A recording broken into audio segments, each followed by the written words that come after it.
Halo, gimana kabarnya hari ini? Semoga kalian baik-baik aja dan sehat selalu. Kalau kalian yang lagi nonton video ini lagi sakit, aku doakan kalian semoga cepat sembuh, cepat pulih, dan kembali beraktivitas dengan normal. Kemudian kalau kalian yang lagi sehat-sehatnya, aku ingetin jangan lupa berolahraga, rajin-rajin makan makanan yang bergizi, kemudian atur pola tidur, dan juga jangan lupa untuk berdoa selalu supaya diberikan kesehatan dan ya bahagia selalu. By the way, aku Abed Megu Krisnarami, panggil aja Abed. Aku masih kuliah, masih menempuh pendidikan di Universitas Mercubuana Yogyakarta, masih semester 5 dan ambil jurusan psikologi. Dan kali ini di video ini aku akan memberikan membagikan sharing gitu tentang satu topik yang menurut aku ini menarik banget, yang selama ini mungkin kita sering pakai ya, nggak sering sih, kita selalu pakai dimanapun kita berada. Setiap kita ketemu sama orang lain kita pasti pakai ini. Apa itu? Komunikasi. Nah, tentang komunikasi, tapi aku pengen lebih yang gimana caranya berkomunikasi secara efektif. Nah, itu nanti di dalam pembahasannya ada konsep dan definisi, kemudian tujuan dan fungsi komunikasi efektif, kemudian apa aja sih aspek-aspek yang membangun komunikasi efektif itu. Nah, sebelum kita lanjut, mungkin teman-teman di dalam masa pandemi ini agak berkurang ya intensitas untuk bertemu dengan orang lainnya secara langsung. Mungkin hanya melalui video call atau platform-platform yang lain kayak misalnya Zoom, Google Meet, gitu, Skype atau apapun itu. Ya mungkin sedikit terhalang sama, mungkin kebanyakan yang sering orang-orang keluhkan itu adalah sinyal. Ya iyalah, banyak yang pakai dan gratis. Kalau gratis mah ya kayak gitu. Tapi ya memang terhambat sih, kalau menurut aku pribadi terhambat sih ya kalau misalnya nggak ketemu langsung, karena nggak seru gitu, nggak asik. Dan ya kita kali ini akan bahas tentang itu, dan langsung aja menuju ke pembahasan yang pertama, yaitu tentang konsep dan definisinya dulu nih. Definisinya dan konsepnya itu seperti apa sih komunikasi efektif itu? Ada beberapa pendapat dari para ahli. Yang pertama dari Glab dalam Wijaya 2008 di halaman 8 itu, komunikasi merupakan proses pertukaran informasi serta pemindahan pengertian antara dua orang atau lebih di dalam satu kelompok kecil. Kemudian kalau menurut Berelson itu dalam Riswandi 2009, komunikasi adalah suatu proses penyampaian informasi, gagasan, emosi, keahlian, dan lain-lain melalui penggunaan simbol-simbol seperti kata-kata, gambar, angka-angka, dan lain sebagainya. Itu menurut Berelson. Kemudian kalau menurut Topps 1996 itu, komunikasi efektif apabila orang berhasil menyampaikan apa yang dimaksud. Nah, ini udah jelas banget ya. Komunikasi efektif itu pesan atau informasi yang disampaikan dari satu orang ke orang lain itu bisa atau berhasil diterima gitu sama orang lain. Jadi aku ngomong ke teman, informasinya tuh berhasil diterima dengan baik gitu. Itu komunikasi yang efektif, jadi jelas semuanya, nggak usah banyak itu ini itu gitu ya. Itu komunikasi efektif, itu konsep dan definisinya dari beberapa ahli. Nah, kemudian tujuan dan fungsinya itu apa sih? Tujuannya dan fungsinya untuk berkomunikasi secara efektif itu apa gitu. Kalau menurut Lestari di tahun 2003 itu, komunikasi tujuannya supaya yang kita sampaikan itu dapat dimengerti. Terus kemudian komunikasi itu berlangsung supaya kita dapat memahami orang lain, supaya gagasan kita dapat dipahami orang lain dan menggerakkan orang lain untuk melakukan sesuatu. Nah, itu menurut Lestari. Kemudian kalau menurut Robin tahun 2002, komunikasi itu punya 4 fungsi ya, 4 fungsi utama, yaitu pertama nih, fungsi kendali, fungsi motivasi, fungsi pernyataan emosi, kemudian fungsi informasi. Nah, kita kulik nih. Fungsi kendali itu yaitu mengendalikan perilaku orang dalam beberapa cara. Kemudian untuk yang kedua, fungsi motivasi, yaitu memberikan penjelasan kepada seseorang tentang apa yang harus dilakukan, seberapa baik perilakunya, dan apa yang harus dilakukan untuk memperbaiki diri. Jadi kayak misalnya kita curhat ke teman kita, nah kita kan bertujuannya ingin mendapatkan motivasi mungkin ya, atau orang yang kita ceritakan itu memiliki tujuan untuk memberi motivasi kepada kita gitu. Nah, ketika kita cerita terus teman kita ngasih motivasi nih, kamu tuh nggak boleh kayak gini, kamu tuh harusnya gini deh, kamu tuh bisa seperti ini, kamu harus bisa semangat, jangan patah semangat. Nah, seperti itulah ya contoh-contohnya untuk fungsi dari fungsi motivasi ini. Kemudian fungsi yang ketiga adalah pernyataan emosi. Komunikasi merupakan suatu mekanisme mendasar di mana seseorang dapat mengungkapkan dan melukiskan perasaan kecewa dan perasaan bahagia. Jadi komunikasi itu berfungsi untuk ketika kita merasakan, aduh aku kayaknya lagi galau nih, aku lagi sedih nih, oke, aku akan cerita ke orang lain, ke teman dekat yang benar-benar sahabat gitu, yang kita percayai, atau siapapun itu, ke keluarga, kayak itu kita mengungkapkan isi hati kita tuh sedang merasakan apa gitu. Nah itu jadi orang lain bisa mengerti, dan nanti balik lagi orang akan memberikan motivasi gitu ya. Dan fungsi keempat yaitu informasi, untuk memberikan informasi bagi seseorang atau kelompok untuk membuat keputusan dengan menyertakan data untuk mengidentifikasi dan mengevaluasi pilihan. Itu fungsi yang keempat, yaitu informasi. Komunikasi itu untuk pertukaran informasi ya. Jadi pertukaran informasi yang bisa berhasil diterima oleh orang lain. Kemudian pasti dalam sesuatu itu ada hambatannya ya. Nah, di dalam komunikasi efektif ini tuh ada aja hambatannya. Nah, yang menurut Robin nih di tahun 2002 halaman 155 ada 6 hambatan dalam berkomunikasi yang efektif. Yaitu ada 6 ya. 1. Penyaringan atau filter. 2. Persepsi selektif, gaya gender, emosi, bahasa, petunjuk nonverbal. Nah, untuk penyaringan dan persepsi selektif ini merupakan komponen penting dalam melakukan hubungan komunikasi yang efektif, karena pemakaian kata maupun bahasa yang tidak jelas akan membingungkan si penerima pesan dalam mempersepsi pesan tersebut, sehingga hal tersebut seringkali menyebabkan miskomunikasi antara kedua belah pihak. Jadi di penyaringan dan persepsi selektif ini jadi dalam berkomunikasi itu ya kalau bisa menggunakan bahasa dan pemakaian kata yang jelas, yang bisa dipahami orang lain, supaya tidak menimbulkan misunderstanding atau miskomunikasi gitu. Nah, kemudian ada gaya gender dan emosi dari komunikator dalam menyampaikan pesan berbeda-beda. Jadi tiap orang dalam menyampaikan informasi atau berbicara itu saat melakukan komunikasi berbeda-beda ya gayanya ya. Beda, mungkin beda budaya, beda bahasa, itu nanti akan mempengaruhi jalannya komunikasi yang efektif. Nah, komunikasi yang misalnya nih, komunikasi yang disampaikan oleh laki-laki lebih bersifat tegas dan keras dengan cara berpikir menggunakan logika.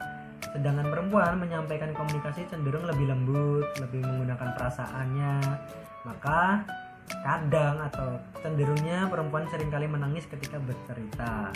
Walaupun ya laki-laki ada juga lah, cuman dengan ya caranya laki-laki lah. Ya manusiawi lah ya. Kemudian hambatan dalam bahasa yang tadi sudah aku sebutkan, bahasa mempunyai arti yang berbeda bagi orang yang berbeda pula. Usia, pendidikan, dan latar belakang budaya akan mempengaruhi bahasa yang digunakan oleh seseorang dalam penafsiran yang berbeda juga. Nah, selain itu, jika diiringi dengan petunjuk nonverbal yang tidak sesuai nih dengan pesan yang dimaksud, maka akan membingungkan penerima informasi dan pesan tidak jelas diterimanya. Gitu. Jadi ketika kita kan budayanya beda-beda nih, ada banyak. Nah, kalau misalnya kita bertemu dengan orang yang berbeda budaya, sebaiknya kita menggunakan bahasa yang dapat dimengerti, misalnya bahasa Indonesia. Nah, yang udah jelas pasti aja ya, walaupun bahasa Indonesia yang tidak baku, yang penting orang bisa menerima pesan yang kita maksud gitu kan. Nah, kemudian misalnya kita terhambat bahasa nih, tapi kalau kita bisa memberikan body language atau kita berkomunikasi secara nonverbal, gerak tubuh kita bisa dipahami orang lain, itu bagus. Tapi kalau misalnya bahasa kita tidak menguasai, kemudian petunjuk nonverbal kita tidak menguasai juga, nah itu akan terjadi komunikasi yang tidak efektif. Nah, pesan tidak tersampaikan dengan maksimal. Nah, itu untuk hambatannya. Kemudian aspek-aspek apa aja sih yang membangun komunikasi efektif itu? Yang pertama itu dari Lestari. Terdapat 5 aspek menurut Lestari dalam membangun komunikasi yang efektif. Yang pertama kejelasan, ketepatan, konteks, alur, dan budaya. Kejelasan itu maksudnya bahasa maupun informasi yang disampaikan itu harus jelas. Ya seperti yang aku sampaikan tadi, sehingga akan lebih mudah untuk dipahami maknanya. Nah, ini kejelasan ya, ngomongnya jelas, bahasanya jelas, tidak campur-campur. Nah, jadi usahakan untuk berkomunikasi itu menggunakan bahasa yang jelas dan tepat gitu. Kemudian untuk ketepatan nih, baru aja dia ngomongin ketepatan dan konteks, yaitu bahasa dan informasi yang disampaikan harus betul-betul akurat alias tepat. Bahasa yang digunakan harus benar. Bahasa dan informasi yang disampaikan harus sesuai dengan keadaan dan lingkungan di mana komunikasi itu terjadi. Jadi ketika ya disesuaikanlah, ketika berkomunikasi dengan siapa disesuaikan, konteksnya apa, terus bahasa yang harus digunakan seperti apa gitu ya. Tuh, kemudian ada flow atau alur. Merupakan keruntutan alur bahasa dan informasi akan sangat berarti dalam menjalin komunikasi efektif. Jadi alurnya tuh terlihat, ngomongin ini gitu ya. Dan yang pasti aku ingatkan lagi, bahasanya harus jelas, bisa dipahami oleh kedua belah pihak gitu. Kemudian budaya. Aspek ini tidak saja menyangkut bahasa dan informasi, tetapi juga tata krama atau etika. Misal nih, bersalaman dengan satu tangan bagi orang Sunda mungkin berkesan kurang sopan, tapi bagi etnis lain mungkin suatu hal yang biasa gitu. Mungkin atau ada perbedaan bahasa ya, dari yang sama-sama Jawa aja kadang ada perbedaan arti bahasa walaupun sama katanya gitu. Itu jadi aspek-aspek kelima aspek itu sangat berpengaruh dalam berkomunikasi efektif. Kemudian kalau menurut Taps and Moss tahun 1996 nih, komunikasi yang efektif dapat diukur dengan 5 aspek juga.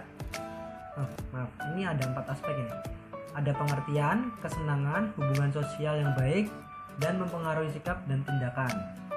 Pengertian maksudnya gimana? Penerimaan yang cermat dari isi pesan seperti yang dimaksud oleh pengirim pesan. Penerima pesan dapat memahami isi pesan yang disampaikan oleh pengirim pesan. Yaitu balik lagi,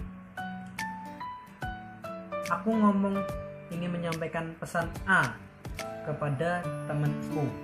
Nah, yang harus disampaikan yang A ini gitu. Jadi temanku akan menerima pesan A tersebut. Tuh.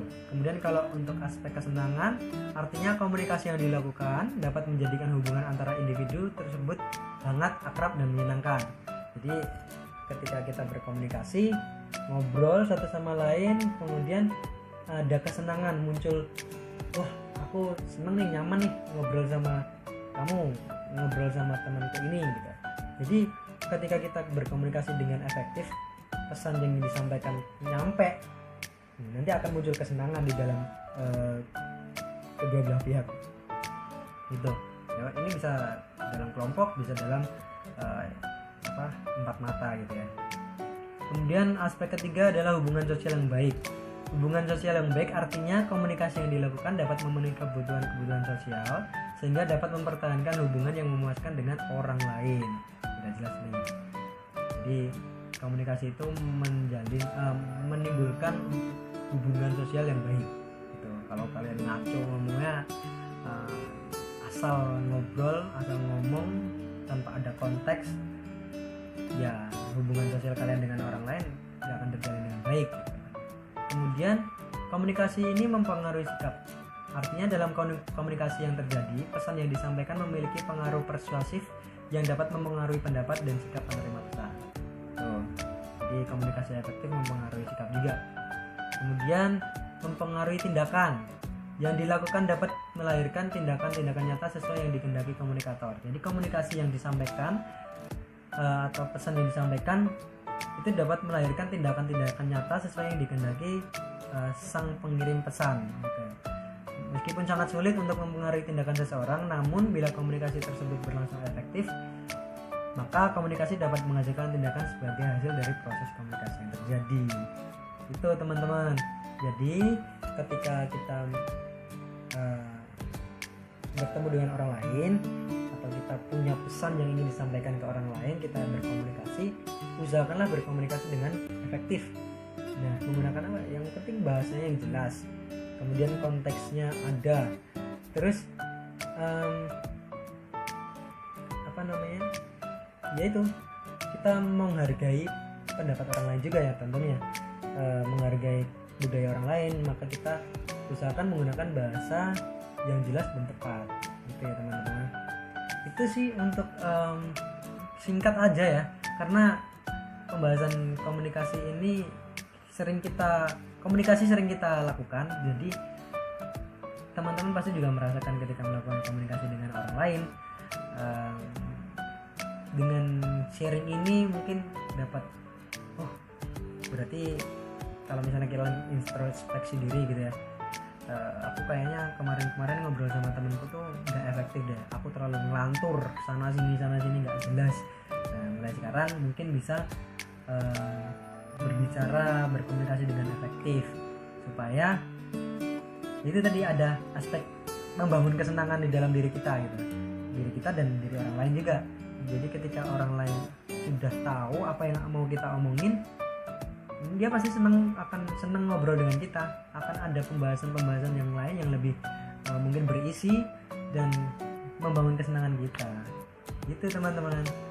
Mungkin sekian aja untuk video kali ini, pembahasan tentang komunikasi yang efektif. Semoga dengan video ini kalian bisa mendapatkan iya ya, berarti ya tidak boleh ngawur kalau ngomong, harus memperhatikan, menghargai orang lain gitu ya. Nah, supaya kita bisa dihargai juga gitu. Mudah-mudahan bermanfaat videonya. Kurang lebihnya mohon maaf. Kita ketemu mungkin di video berikutnya dengan topik yang lain gitu teman-teman. Sekian dulu dari Abed. Selamat pagi atau siang atau sore atau malam ya teman-teman. Kapanpun kalian nontonnya pokoknya. Bye, God bless you. Assalamualaikum warahmatullahi wabarakatuh. Perkenalkan, nama saya Amalia Nur Fitri Putri Mantoyo, NIM 18081668. Pada video kali ini saya akan membahas materi mengenai experiential learning. Nah, ada 3 hal penting yang harus kalian tahu dari materi ini. Yang pertama itu ada konsep dan definisi dari experiential learning. Nah, sebelumnya saya akan menjelaskan dulu experiential learning itu apa. Sebelumnya, experiential learning itu adalah experiential learning theory atau ALT. Lalu dikembangkan lagi oleh David Kolb menjadi dasar model pembelajaran experiential learning itu sejak awal tahun 1980.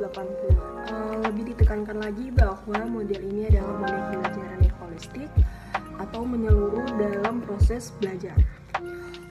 Dalam konsep inilah yang membedakan antara ALT dan teori-teori belajar lainnya. Lalu istilah dari experiential itu untuk membedakan antara belajar kognitif yang cenderung menekan kognisi lebih dari afektif. kembali lagi ke definisi experiential learning menurut Kolb tahun 2014 bahwa experiential learning itu berarti belajar dari aktivitas yang mengalami dan merefleksikan apa yang telah dipelajari. Kemudian experiential itu bukan sekedar hanya mendengar, tapi lebih ke mensimulasikan situasi kehidupan nyata. Misalnya seperti file tree, bermain peran, dan berpartisipasi dalam permainan. Kemudian experiential learning itu melibatkan tubuh, pikiran, perasaan, dan juga tindakan. Terus yang kedua ada tujuan experiential learning. Ada 3 tujuan pembelajaran experiential learning. Yang pertama itu mengubah struktur, kedua itu mengubah sikap pembelajaran, dan yang ketiga itu memperluas keterampilan pembelajaran yang sudah ada. Lalu dari ketiga tujuan tersebut itu saling berhubungan dan mempengaruhi secara keseluruhan. Dan selanjutnya ada model experiential learning. Itu memberi kesempatan kerja untuk memutuskan pengalaman dan membuat konsep pengalaman tersebut menjadi lebih alami. Dan yang terakhir itu ada belajar melalui pengalaman atau experiential learning. Karena dari proses belajar yang melibatkan pengalaman, secara langsung itu bisa menciptakan proses belajar yang efektif. Dikarenakan sudah paham masalah dan materi yang sebelumnya sudah dipelajari. Dan yang ketiga itu ada tahap dan gaya belajar experiential learning. Tahapan experiential learning itu dan ada 4 tahapan teori pembelajaran menurut Kolb. Yang pertama itu ada pengalaman konkret. Biasanya pada tahap pembelajaran ini disediakan stimulus yang mendorong aktivitas mereka, seperti proses belajar dari pengalaman. Kemudian ada observasi reflektif. Dari tahap pembelajaran ini yang mengamati pengalaman dan aktivitas yang dilakukan dengan menggunakan panca indera atau dengan bantuan alat peraga. Dan yang ketiga itu ada konseptualisasi abstrak. Ini merupakan tahap pembentukan konsep pembelajaran yang mulai mengonseptualisasi suatu atau model pengalaman yang dipakai dan juga dari pengalaman sebelumnya. Yang keempat ini eksperimentasi. Dari tahap pembelajaran ini lebih mencoba merencanakan bagaimana menguji kemampuan belajar dan teori untuk menjelaskan pengalaman yang akan diperoleh selanjutnya. Dan ada 4 gaya belajar Kolb. Pertama itu ada asimilator.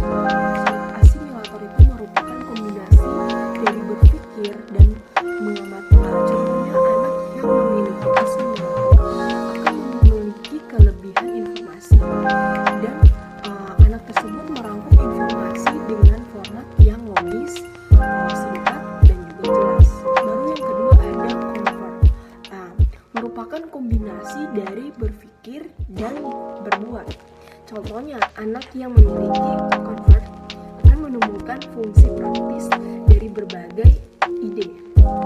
Kemudian yang ketiga itu ada akomodator, kombinasi dari perasaan dan tindakan. Contoh, anak yang dengan tipe akomodator memiliki kemampuan belajar yang baik dan hasil pengalaman nyata yang dilakukan dengan sendirinya. Baru yang terakhir itu ada defaultnya. Itu kombinasi dari perasaan dan pengamatan. Contoh, anak yang dengan tipe unggul dalam situasi konkret dan sudut pandang yang berbeda. Sekian video dari saya.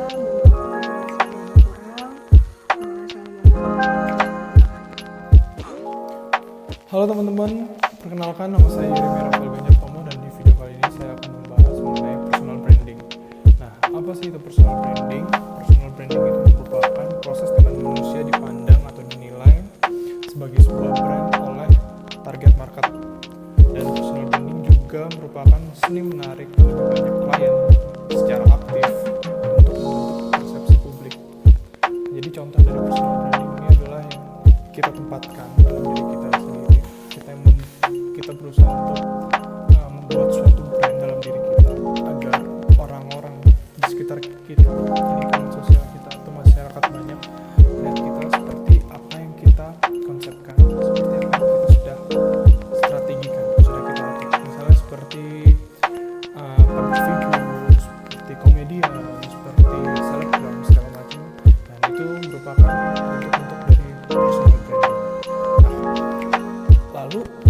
saja sih elemen dari personal branding ini? Elemen dari personal branding ini sendiri itu ada 3 menurut Montoya dan Van de Hey di tahun 2008, yaitu you, promise, and relationship. Nah, untuk elemen yang pertama ini adalah you. You itu bisa diartikan sebagai diri kita sendiri, di mana elemen ini cukup penting sekali, karena bagaimana kita bisa melakukan personal branding kalau itu bukan dari diri kita sendiri, seperti itu. Jadi modal awal itu dari diri kita sendiri, di mana proses itu start atau dimulai dari diri kita sendiri. Jadi kita mengetahui kemampuan kita mengetahui minat dan bakat kita mengetahui kira-kira apa potensi dari diri kita, seperti itu. Lalu lanjut yang kedua itu ada promise. Promise adalah sebuah janji, tapi dalam personal branding lebih erat kaitannya dengan tanggung jawab untuk memenuhi harapan-harapan yang timbul pada masyarakat akibat dari personal branding itu sendiri. Jadi promise di sini tuh lebih mengarah ke tanggung jawab dan bagaimana kita bisa memegang janji kita terhadap apa sih kita ingin perlihatkan dan apa yang masyarakat itu terjadi dari diri kita. Misalnya mereka ingin melihat komedian yang bagus, yang lucu, jadi kita misalnya sebagai komedian kita harus mempersiapkan diri kita selucu mungkin, sebagus mungkin sesuai dengan harapan dari sosial atau masyarakat.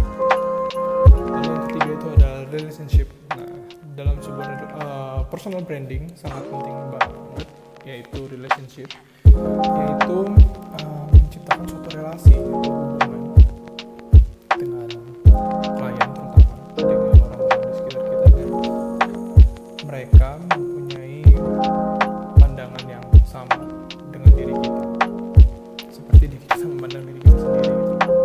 Dan dengan relationship kita juga bisa membuat mereka jauh lebih mengenal kita gitu. Karena ada suatu hubungan kan. Kalau tanpa hubungan mungkin tidak kenal, maka personal branding tersebut mungkin tidak terwujud, teman-teman.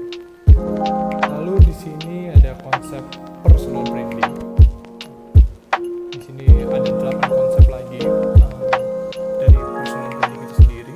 Untuk konsep utama untuk membangun personal branding menurut Peter Montoya di tahun 2002. Yang pertama adalah spesialisasi. Lalu yang kedua adalah kepemimpinan, ketiga kepribadian, keempat perbedaan, kelima visibility atau visibilitas, yang keenam kesatuan, ketujuh terakhir nama baik. Kita bahas yaitu spesialisasi. Yaitu spesialisasi ini adalah atau hal yang mengerucut, yang khusus dimiliki oleh diri kita, atau bisa dibilang seperti ciri khas beda antara orang-orang lain, atau keahlian atau kemampuan yang ada dalam diri kita sendiri. Jadi spesialisasi ini menurut saya pribadi itu adalah sesuatu yang membuat diri kita menjadi unik. Misalnya kayak penyanyi, walaupun ada 5 orang penyanyi pria terkenal, tapi masing-masing mereka mempunyai spesifikasi atau ciri khasnya mereka sendiri-sendiri. Lalu lanjut yang kedua, yaitu kepemimpinan, dimana personal branding sangat perlu sosok yang bisa memimpin. Bukan berarti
kepemimpinan dalam personal branding. Lalu yang ketiga ada kepribadian. Jadi personal branding harus didasarkan pada sosok kepribadian yang apa adanya, yaitu purely itu murni dari diri kita yang kita miliki dan cukup bisa dimaklumi dengan ketidaksempurnaan yang ada. Konsep ini menghapuskan beberapa tekanan yang ada pada konsep kepemimpinan. Pada intinya, seseorang harus memiliki kepribadian yang baik, namun tidak juga dituntut untuk harus menjadi sempurna, karena itu bagian dari diri kita sendiri ya. Ketika memang ada kesalahan dalam diri kita, cukup kita perbaiki, pribadi yang baik. Lanjut yang keempat itu ada perbedaan. Sebuah personal brand yang efektif perlu ditampilkan dengan cara yang berbeda dengan yang lain. Banyak ahli pemasaran membangun suatu merek dengan konsep yang sama dengan kebanyakan merek yang ada di pasar dengan tujuan untuk menghindari konflik. Nah, namun hal seperti ini justru merupakan sesuatu kesalahan karena merek-merek mereka akan tetap tidak dikenal di antara banyak merek yang ada di pasar.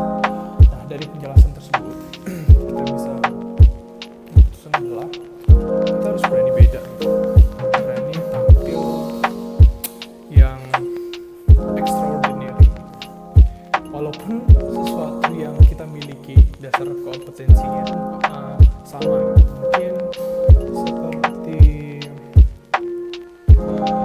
public figure, artis gitu, dimana ya sebenarnya untuk menghibur segala macam, mungkin aktor dari jasa mereka punya skill untuk acting segala macam, tapi dengan bentuk pemasaran yang sama gitu, mungkin ya jadi orang nggak ada bedanya sama karakter lain gitu. Tapi ketika bisa mempunyai karakter yang unik gitu, ketika berakting memiliki ciri khas yang unik dalam memasarkan diri dalam personal branding, maka diri kita itu bisa meningkatkan nilai dari diri kita sendiri, dari brand yang ada dalam diri kita sendiri dengan cara yang berbeda, otomatis menonjol, otomatis terlihat daripada sesuatu yang biasa saja atau yang umum. Lalu yang kelima itu adalah visibility.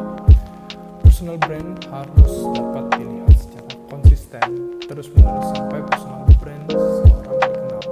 Maka visibility lebih penting daripada kemampuan ability.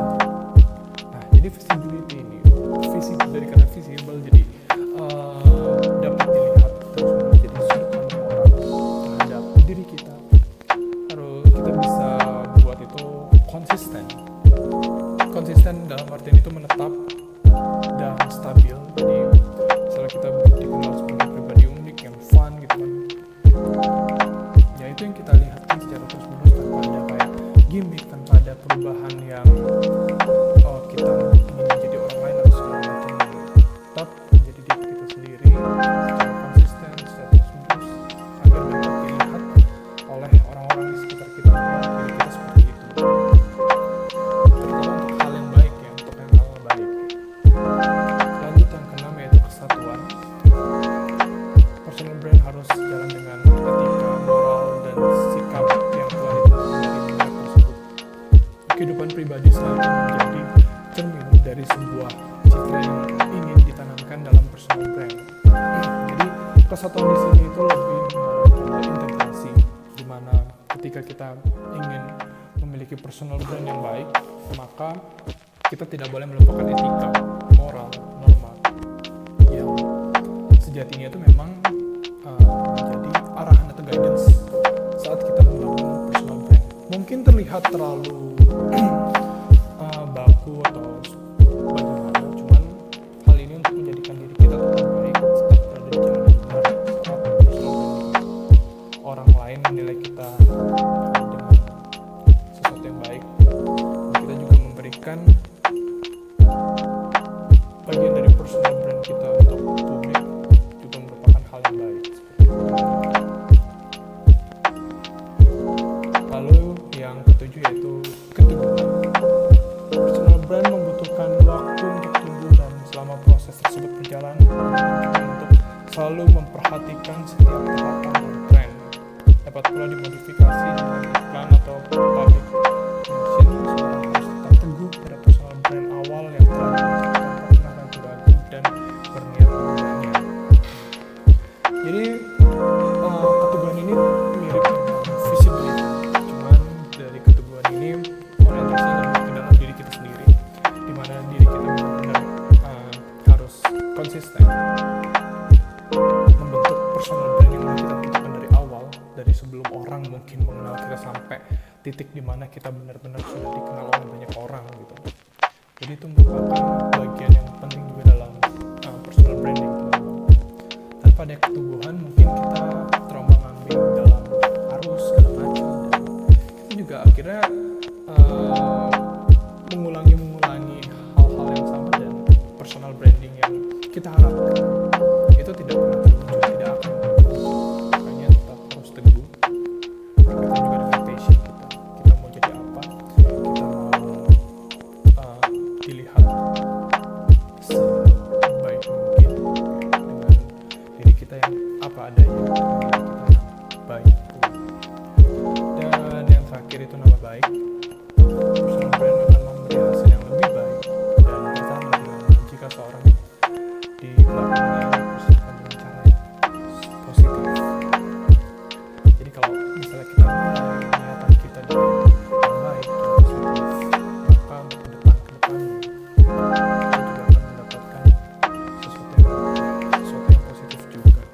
Demikian juga dengan personal branding, di mana diri kita yang awalnya sudah mempersiapkan secara positif, secara baik, maka ke depannya tetap terlihat baik gitu. Ya, nama baik ini juga berkaitan dengan konsep-konsep personal branding lainnya.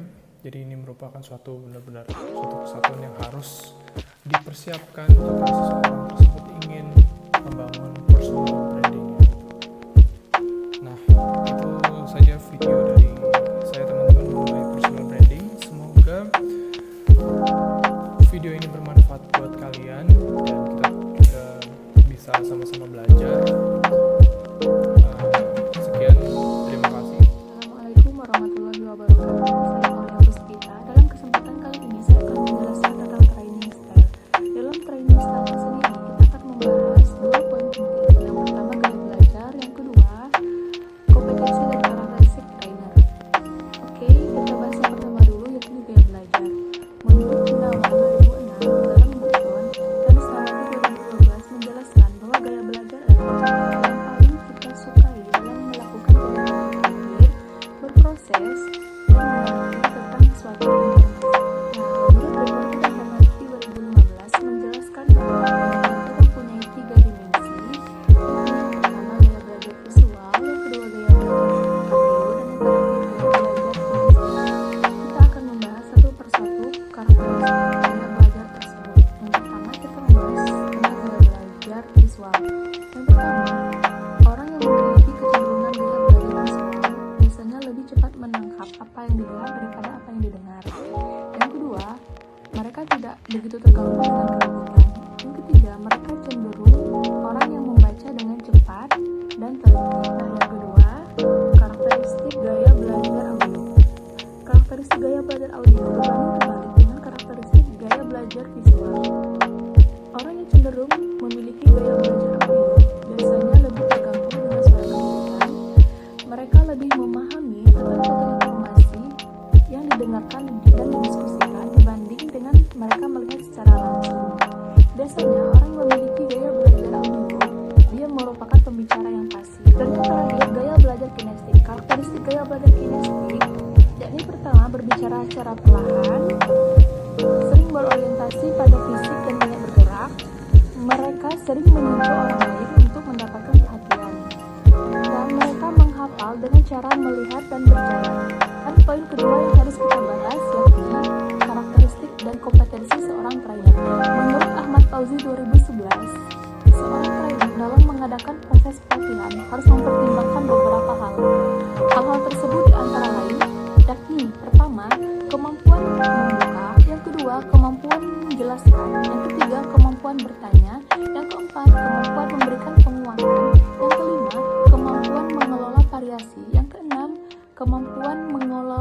pelatihan, dan yang terakhir yang ketujuh, kemampuan menutup. Saya akan membahas satu persatu tentang hal-hal yang harus diperhatikan seorang trainer dalam proses pelatihan. Yang pertama, kemampuan membuka. Trainer, pada saat mengawali proses pelatihan, mereka harus mampu menyairkan suasana. Menyairkan suasana di sini dengan dimaksudkan agar selama proses pelatihan suasana menjadi nyaman, santai, serta rileks, dan terbangunnya komunikasi antara trainer dan peserta. Kemampuan menjelaskan. Kemampuan menjelaskan sangat penting dimiliki oleh setiap trainer. Berikut prinsip-prinsip menjelaskan. Yang pertama, tidak menggurui. Yang kedua, trainer harus mengajak peserta bersama-sama untuk mengupas tuntas materi yang disampaikan. Yang ketiga, materi yang disampaikan harus sesuai dengan pengalaman, contoh, serta apa yang dibutuhkan oleh peserta. Yang keempat, bahasa yang digunakan dalam menjelaskan tentunya harus tepat, sederhana, sehingga mudah untuk diserap.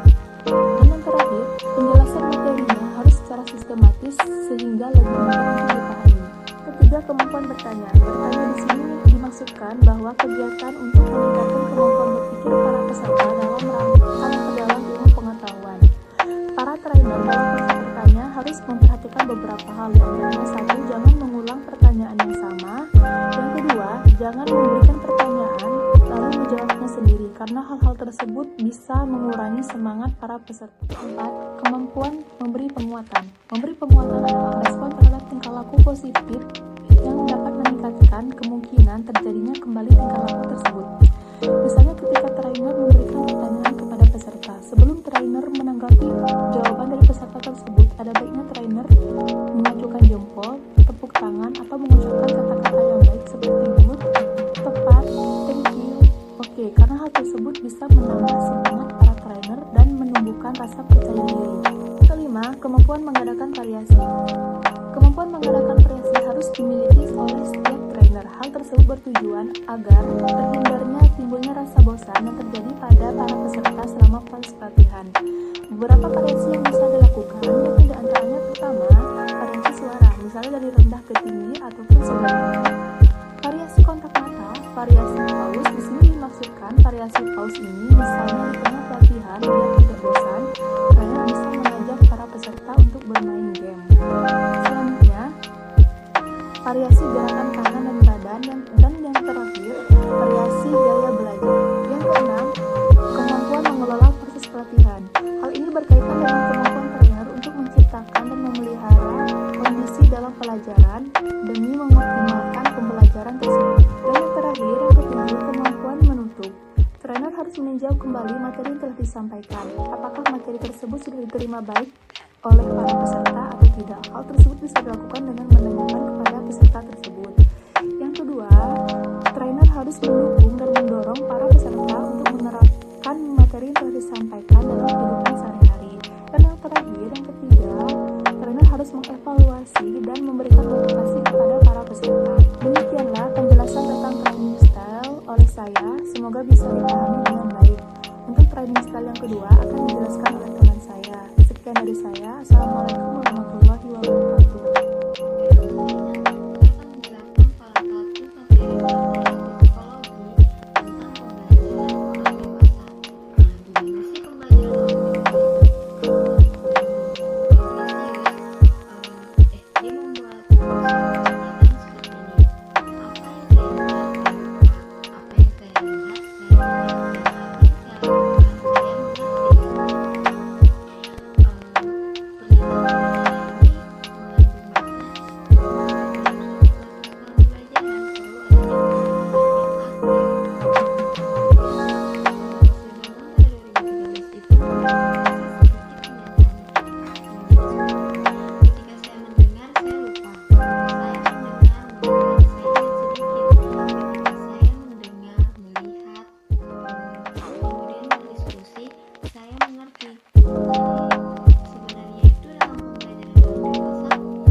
Johnson dan kawan-kawan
public speaking.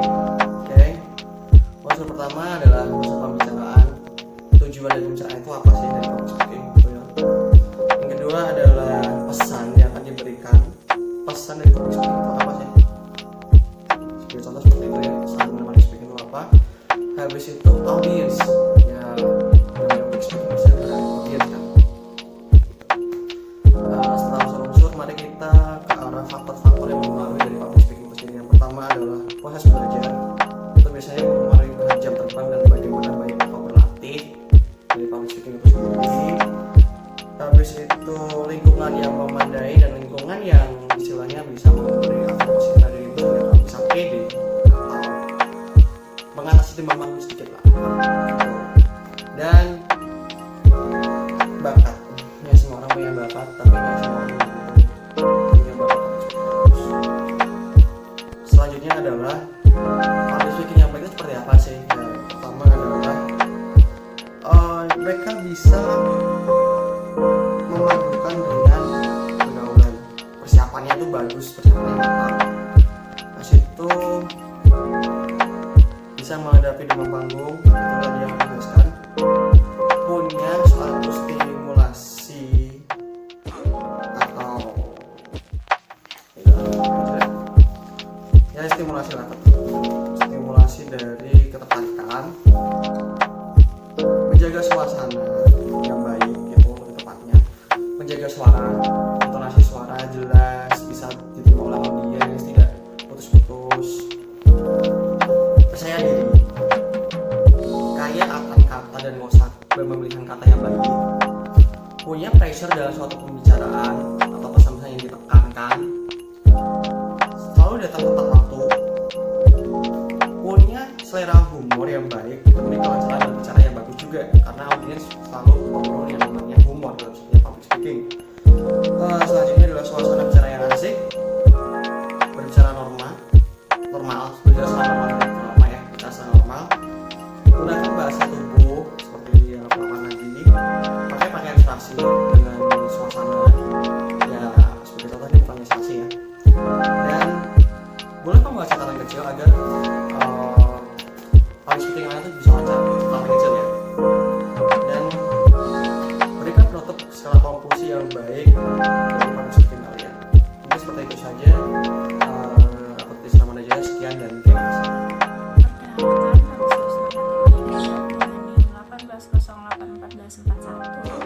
Dan kali ini saya akan menjelaskan materi tentang training style. Langsung saja kita masuk ke dalam materi.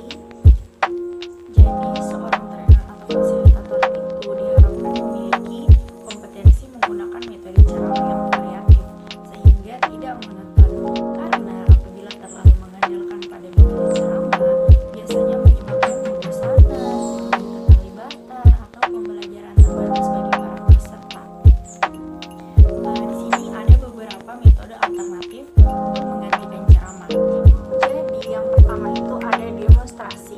Nah, demonstrasi tidak hanya berbicara tentang konsep, prosedur, atau serangkaian fakta, melainkan bisa menampilkan informasi melalui praktik. Keunggulan dari metode demonstrasi ini adalah trainer bisa menambahkan unsur pertunjukan dan pemberitahuan. Selanjutnya ada panduan prosedural menjalankan demonstrasi interaktif. Ada 3 langkah. Yang pertama, memilih sebuah konsep atau prosedur yang bisa diilustrasikan melalui demonstrasi. Contohnya, prosedur menentukan permukaan kantor, perangkat perencanaan manajemen proyek, lalu putar balik, agenda tersembunyi dalam rapat. Nah, langkah yang kedua itu bisa menggunakan salah satu metode berikut. Yang pertama, bisa meminta beberapa peserta maju ke depan dan mengilustrasikan secara fisik aspek-aspek konsep atau prosedur. Yang kedua, buatlah sejumlah kartu berukuran besar yang berisi tentang prosedur atau konsep. Kemudian memberikan kartu itu kepada beberapa peserta. Nah, posisikan peserta dengan kartunya sedemikian rupa sehingga mereka diurutkan dengan benar. Selanjutnya, kembangkan sebuah permainan peran di mana para peserta ini bersandiwara mementaskan sebuah materi yang trainer ajarkan. Selanjutnya, oleh peserta relawan, jalankan sebuah prosedur yang melibatkan sejumlah orang. Langkah yang ketiga, diskusikan sandiwara pembelajaran yang telah dibuat dan kemudian utarakan butir pelajaran yang dikehendaki. Metode yang ketiga adalah metode pengajaran terpimpin. Nah, dalam metode ini, trainer itu mengajukan sejumlah pertanyaan yang bertujuan untuk menggali pengetahuan kelompok atau untuk mendapatkan hipotesis atau kesimpulan. Kemudian, trainer itu mencatat ide-ide dari peserta dan jika memungkinkan, trainer itu bisa membandingkan dengan butir-butir ceramah yang trainer pikirkan. Keunggulan dari metode terpimpin ini adalah trainer bisa mengetahui apa yang sudah peserta ketahui dan pahami sebelum menyampaikan poin-poin pengajaran dari trainer. Metode keempat adalah penyelidikan kelompok, di mana pelatih bisa menantang para peserta untuk menyusun pertanyaan mereka sendiri untuk mendorong pemahaman lebih lanjut tentang sebuah topik. Nah, jika para peserta hanya memiliki sedikit pengetahuan tentang materi terkait, maka mereka harus diberi penyajian tentang materi pengajaran terlebih dahulu. Metode yang kelima ada penelusuran informasi. Penelusuran atau pencarian informasi ini dapat dilakukan oleh tim kecil atau individu. Caranya yaitu dengan memberikan lembar kerja berisi sejumlah pertanyaan tentang sebuah topik. Nah, kemudian meminta kelompok mencari informasi tersebut. Metode yang keenam adalah kelompok belajar. Langkah yang dilakukan trainer dalam metode ini adalah meminta para peserta untuk membaca selebaran ringkas berupa materi yang membahas tentang materi ceramah dan kemudian tempatkan peserta dalam sejumlah kelompok kecil untuk menerangkan isinya. Metode yang ketujuh ada metode pembelajaran jigsaw. Pembelajaran jigsaw adalah pembelajaran dengan menyatukan beberapa kepingan milik masing-masing peserta. Langkah-langkah pelaksanaan metode ini adalah dengan meminta masing-masing peserta mempelajari sesuatu yang berbeda dan kemudian dikombinasikan dengan materi pihak lain. Metode yang kedelapan adalah turnamen belajar. Nah, teknik ini menggabungkan antara kelompok belajar dan kompetensi tim.